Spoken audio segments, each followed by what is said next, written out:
mereka mengambil wasilah. Kami tidak menyembah mereka orang-orang yang telah meninggal, tetapi mereka para aulia, mereka para solihin, maka mereka derajatnya di sisi Allah tinggi. Dan kami para pendosa yang setiap hari dan malam penuh dengan kubangan-kubangan dosa, maka mereka menjadi konektor bagi kami.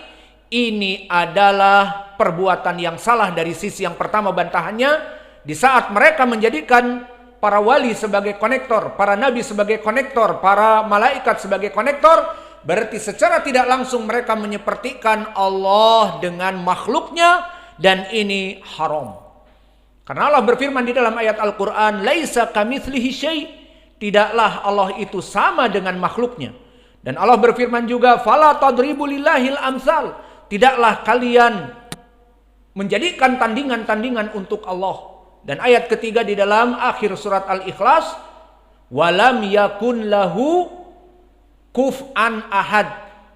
Qiraah selain Hafs, dan qiraah Hafs walam yakun lahu kufuwan ahad, dan qiraah Wars walam yakun lahu kufuwan ahad. Maka maknanya tidaklah bagi seluruh manusia itu sama derajatnya dengan Allah, atau Allah itu tidak sebanding dengan makhluknya. Maka dari tiga ayat ini menjadi pendalilan tidak boleh kita menyamakan Allah dengan makhluknya. Dan mereka para kuburiyun yang menganggap bahwa para aulia solehin adalah wasitoh perantara bagi mereka yang mendekatkan diri mereka kepada Allah, berarti telah menjadikan Allah itu bagaikan makhluk, bagaikan para pemimpin negeri, presiden ataupun raja-raja yang butuh kepada konektor. Bagi orang-orang kecil ataupun rakyat ingin bertemu dengan raja, butuh dengan orang dalam. Maka ini bantahan yang pertama, tidak butuh untuk berdoa dan diijabahi doa dan meminta istighfar, perantara-perantara tidak butuh. Bahkan jika berpendapat seperti ini, berarti telah menganggap Allah itu disepertikan dengan para raja manusia yang lemah. Jawaban kedua, bahwa Allah Jalla wa'ala telah memproklamirkan dirinya itu maha mendengar dan maha mengampuni bagi mereka orang-orang yang berdoa dan meminta maaf kepadanya. Maka di dalam ayat Al-Quran Allah berfirman, wa qala rabbukum ud'uni astajib lakum. Berkata Rabb kalian, berdoalah hanya kepada aku, maka pasti aku akan memberikan ijabah kepada doa-doa kalian. Maka di dalam ayat ini jelas, kita tidak butuh lagi kepada konektor. Kita tidak butuh lagi kepada para aulia as-salihin, kepada Syekh Fulan, Habib Fulan, di kuburan-kuburan mereka ngalap barokah untuk menyampaikan doa kita agar dikabulkan, ataupun untuk Allah mengampuni dosa-dosa kita. Tidak butuh. Kenapa? Allah telah berfirman, ud'uni astajib lakum. Maka berdoalah kepadaku, aku pasti akan memberikan jawaban. Dan di dalam surat Al-Baqarah disebutkan, ujibu da'wata da'i idza da'ani. Maka aku menjawab doa-doa orang-orang yang berdoa kepadaku. Maka Allah langsung, aku menjawab doa-doa. Tidak butuh kepada para habaib yang sudah meninggal. Tidak butuh kepada wali-wali salihin. Bahkan kepada Nabi Muhammad itu sendiri, karena telah meninggal. Dan tidak butuh pula kepada para malaikat. Berdoa langsung diijabahi oleh Allah. Dan begitu pun di dalam hadis tentang masalah doa diijabahi oleh Allah dan istighfar juga diijabahi atau diampunkan langsung oleh Allah. Hadis yang muttafaqun alaih dari Abi Hurairah, yang mana Rasulullah sallallahu alaihi wasallam bersabda, yanzilu rabbuna jalla wa ala fi kulli lailatin ila sama'i dunya fi thuluthil akhir minal lail. Akan turun Allah setiap malam sepertiga malam terakhir ke langit-langit dunia. Dan apa yang Allah katakan? Allah mengatakan, man yastaghfiruni fa'ajibalahu, wa man sa'alani fa'atiyahu, wa man istaghfarali fa'aghfiralahu. 3 perkara. Pertama, barang siapa yang berdoa kepadaku, aku akan memenuhinya. Dan barang siapa yang meminta kebutuhan kepadaku, aku akan memberikannya. dan barang siapa yang meminta ampun kepadaku, aku akan mengampuninya. Maka dari adillah yang kami sebutkan, tidak butuh seorang muslim yang pendosa ataupun tidak pendosa kepada konektor. Karena Allah langsung strike, Allah langsung direct, mendengar dan memberikan jawaban. Mendengar orang yang meminta ampun, istighfar, dan memberikan ampunan. Maka justru orang-orang yang berpikir bahwa para aulia solehin itu adalah konektor, selain tadi menyepertikan Allah dengan makhluknya, juga menghina Allah. Bahwa Allah itu tidak mempunyai kekuatan maha mendengar, tidak mempunyai kekuatan maha mengetahui, sehingga dibutuhkan kepada para wali membisiki Allah, Rob, itu tadi si fulan berdoa di kuburan saya, Rob. Apa katanya? Minta disembuhkan istrinya. Penghinaan. Di antara mereka menjadikan wasitoh-wasitoh dari para salihin, maka ini penghinaan untuk Allah. Dan jawaban kita yang ketiga, bahwa justru perbuatan mereka ngalap barokah dengan berdoa kepada para wali, dengan meminta ampunan kepada para wali, dan dengan bahkan menyembelih sembelihan untuk para wali yang meninggal. Itu semuanya perbuatan kesyirikan, langsung strike, langsung direct berbuat kesyirikan. Kenapa? Karena apa yang mereka lakukan dari berdoa kepada selain Allah, menyembelih selain Allah, dan merasa takut, amalan hati mereka takut kepada orang-orang yang soleh ini.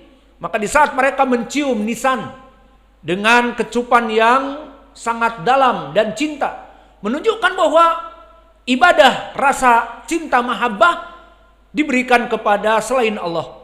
Dan bahkan rasa takut jika misalnya mereka telah bernadar, wahai wali soleh, aku bernadar jika istriku hamil dan aku mempunyai anak, maka aku akan datang bulan depan, tahun depan untuk menyembelih satu sapi besar atau si kabau, kata orang Sumatera. Si kabau ya, si kerbau. Al-muhim, akhirnya setelah itu istrinya hamil dan mendapatkan anak, maka dia merasa dihantui oleh wali tersebut bahwa kamu akan diberi adab, kamu akan difakirkan, kamu akan diambil anaknya dikarenakan kamu tidak memenuhi nadar kamu kepada wali as-saleh ini. Lihat bagaimana rasa khosyah dan rasa khauf, rasa takut dan rasa was-was dari siapa? Dari para wali-wali yang sudah meninggal, dan mereka adalah hanya sekedar mayit yang la yanfa wala yadur, tidak bisa memberikan manfaat dan tidak bisa memberikan madarat. Maka lihat bagaimana mereka merasa takut kepada selain Allah. Maka di sini perbuatan mereka dengan berdoa khusus kepada para wali, menyembelih kepada para wali, memenuhi nadar mereka kepada para wali, mereka telah masuk kepada peribadatan kepada selain Allah. Maka mereka memalingkan ibadah doa, sembelihan, nadar, dan juga khosyah, takut, dan mahabbah, pengagungan diberikan kepada wali yang sudah meninggal. Maka ini pemalingan ibadah masuk kepada kesyirikan. Mana dalilnya? Allah berfirman, wa'budullah wa la tusyriku bihi syai'a. Sembahlah hanya Allah semata. Berdoa hanya kepada Allah, menyembelih hanya kepada Allah, salat hanya kepada Allah, bertawaf hanya kepada Allah. Semuanya diberikan kepada Allah. Maka Allah berfirman juga di dalam surat yang lain, qul inna salati wa nusuki wa mahyaya wa mamati lillahi rabbil alamin. Maka katakanlah sungguhnya hidupku dan matiku dan salatku dan sembelihanku hanya diberikan untuk Allah saja. Just to Allah. He is the one and only. Diberikan ibadah hanya kepada Allah. Dialah hanya satu-satunya yang menghidupkan kita dan mematikan kita, maka ibadah hanya kepadanya. Dan di ayat yang lain Allah berfirman, fasalli li rabbika wanhar. Maka salatlah dan sembelihlah hanya untuk Allah sembelihan itu. Dan begitu pun doa dari ibadah, seperti di dalam hadis Nu'man ibnu Bashir yang diriwayatkan oleh Ashabus Sunan dari jalan Al-A'mash wa kadzalika Mansur Ibnul Mu'tamir, keduanya meriwayatkan dari Dzar an Yusai Al-Hadrami an Nu'man ibni Bashir. Maka sanad ini sahih, semua rijalnya thiqat, disahihkan pula oleh Syekh kami Al-Muhaddits Muqbil Al-Wadi'i, ad-du'a huwal ibadah, bahwa doa itu adalah ibadah. Maka kalau doa ibadah, tidak boleh kita meminta kepada para mayit, kepada para wali. Wahai wali fulan, sembuhkanlah istri saya. Wahai wali fulan, sembuhkanlah saya. Semua dokter sudah angkat tangan dari penyakit saya. Saya mempunyai penyakit kanker yang sudah stadium 4, stadium 4, yang para dokter sudah angkat tangan. Maka jika wali ini berhasil menyembuhkan saya dengan karomatnya, maka saya akan menyembelih sapi. Maka ini adalah kesyirikan, bernadar kepada selain Allah. Maka dari tadi kita sebutkan doa adalah ibadah, maka barang siapa yang memalingkan doa kepada para wali, berarti dia telah masuk kepada kesyirikan, iyadan billah, karena memalingkan doa kepada selain Allah. Adapun lafaz ad-du'a wal ibadah mahaluh, semuanya mahaluh ad-du'a wal ibadah, sahih atau dhaif? Sahih. Wa du'a mukhul ibadah dhaif. Man fi sanadih? Abdullah ibn Lahiyah, yang mana dia seorang mudallis dan rawi yang dhaif. Maka ini jawaban kita yang ketiga, bahwa mereka telah memalingkan secara tidak langsung sembelihan kepada selain Allah. Dan pendalilan sembelihan hanya kepada Allah tadi, inna salati wa nusuki, sesungguhnya salatku dan sembelihanku. Dan juga di dalam surat yang lain Allah berfirman, fasholli li rabbika wanhar, maka salatlah dan sembelihlah untuk Allah. Dan di dalam hadis yang diriwayatkan oleh Imam Muslim dari Ali, la'anallah man dabaha li ghairillah, Allah melaknat orang-orang yang menyembelih untuk selain Allah.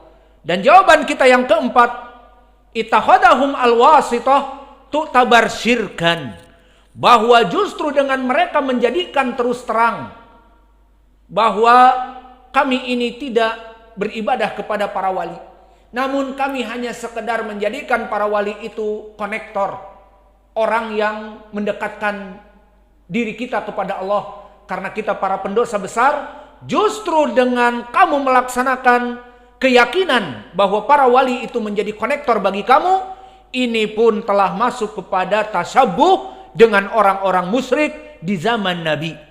Karena di dalam surat Al-Quran Az-Zumar diturunkan oleh Allah bagaimana kelompok kufar Quraisy dulu menyatakan mereka menyembah dari Lat, Uzza, Manah, dan Hubal.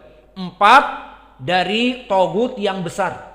Dan 360 patung-patung di dalam Ka'bah, maka mereka menyembah selain Allah. Maka mereka Lat adalah orang yang soleh dulunya. Manah dan Hubal. Kecuali Uzza, maka dia adalah jin syaitan yang mengajak manusia untuk disembah, berupa pohon yang ada jin penunggunya. Maka syahidnya adalah di sini mereka mengatakan di saat Nabi Muhammad mengajak kepada mereka untuk masuk kepada Islam, dikatakan mana butuhum, wahai Muhammad, kami ini tidak menyembah mereka Lat, Uzza, Manah, dan Hubal. Namun apa? Namun liuqarribuna ilallahi zulfa, agar mereka itu para aulia mendekatkan kami kepada Allah. Kami para pendosa, mereka Lat, Uzza, Manah, dan Hubal mendekatkan kepada Allah dari dosa-dosa kami agar kami diampuni dan seterusnya. Maka Allah turunkan ayat ini, walladzina takhaduhum min dunillah aulia, maka mereka orang-orang musyrik kufar Quraisy ittakhadu min dunillah aulia, mereka menambil selain Allah aulia untuk disembah. Maka mereka di saat menyembah Lat, Uzza, Manah, dan Hubal, mereka mengatakan mana'buduhum illa liuqarribuna ilallahi zulfa, kami menyembah Lat, Uzza, Manah, dan Hubal tidaklah lain kecuali agar orang-orang soleh tadi yang ada di kuburannya mendekatkan diri kepada kami. Justru inilah yang menjadi poin pendalilan bagaimana kelompok kufar Quraisy dikafirkan oleh Nabi. Dan ini dijadikan oleh kuburiyun zaman now bahwa kami menjadikan mereka itu hanya sekedar konektor perantara. Maka mereka telah tasyabuh dengan orang-orang kufar, musyrik kufar Quraisy di zaman Nabi. Maka oleh sebab itu diperangilah mereka oleh Nabi. Dari perintah Allah seperti di dalam banyak Al-Quran di surat Taubah. Waqatiluhum, perintah untuk membunuh mereka. Faktulul musyrikina kafah. Faktulu al musyrikina haitsu wajadtumuhum wa khuduhum wahsuruhum waqudu lahum kulla marsad. Maka jika kalian dapati orang-orang musyrik kufar Quraisy, perangilah mereka dimanapun mereka berada, penjarakan mereka dan awasi mereka. Dan juga di dalam hadis yang muttafaqun alaih dari Ibnu Umar, umirtu an uqatilan nas hatta yaqulu la ilaha illallah. Aku diperintah untuk membunuh seluruh manusia sampai mereka melaksanakan tauhid di muka bumi ini. Maka kelompok kufar Quraisy diperangi oleh Nabi dengan perang Badr dan peperangan terus menerus sampai kepada Fathu Makkah. Tujuannya untuk ini, karena mereka tidak masuk kepada Islam dan mereka mengatakan bahwa para wali-wali itu mendekatkan diri kami kepada Allah. Maka sangat parah sekali. Yang notabene kaum muslimin melaksanakan sholat 5 waktu, di saat bertasyahud mengatakan asyhadu alla ilaha illallah wa asyhadu anna muhammadan rasulullah. Kemudian dalam acara tertentu di makam-makam kuburan fulani melaksanakan haul, maka mereka berangkat dengan bis pariwisata dan mereka melaksanakan taur dengan sebutan wisata religi. Kemudian datang kepada kuburan dari wali tertentu, habib tertentu, kemudian ngalap barokah, meminta agar si wali ini mendekatkan diri mereka kepada Allah, mengabulkan doa-doa mereka, dan juga meminta kepada wali tersebut agar disembuhkan dari penyakitnya dan diberikan rizki. Maka ini jelas kesyirikan dan itu waqi' di zaman now. Di zaman ini berapa banyak dari orang-orang yang notabene muslim datang kepada kuburan-kuburan orang-orang yang soleh atau para wali ataupun habaib, dan mereka mencium kuburan tersebut dan mereka meratap-ratap dan mereka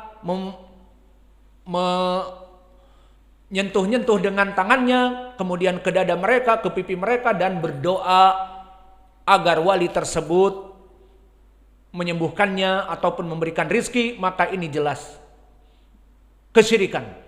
Maka inilah bantahan dari mujmal dan mufassal kepada subuhat yang pertama. Di kaidah yang kedua tentang permasalahan para aulia itu adalah konektor bagi kami. Maka ini bantahannya. Allah tidak butuh kepada konektor. Maka insya Allah di pelajaran yang akan datang, tadinya mau dikasih sekarang namun terlalu banyak penjelasan, menjawab subuhat yang kedua tentang asy-syafa'ah. Maka orang-orang al-kuburiyun pun selain tadi subuhatnya, mereka mengatakan wali-wali yang soleh yang meninggal ini mendekatkan diri mereka kepada Allah. Yang kedua, kami ini hanya meminta syafa'ah agar para wali-wali yang kami muliakan tadi kuburnya memberikan syafaat kepada kami kelak di hari kiamat. Emang tidak boleh agar mereka bisa memberikan syafaat seperti itu? Dan ini insya Allah di pertemuan yang akan datang kita jawab. Wa naktafi ilahuna wa jazakumullahu khaira wa barakallahu fi ilmikum. Subhanakallahumma bihamdika asyhadu an la ilaha illa anta astaghfiruka wa atubu ilaik.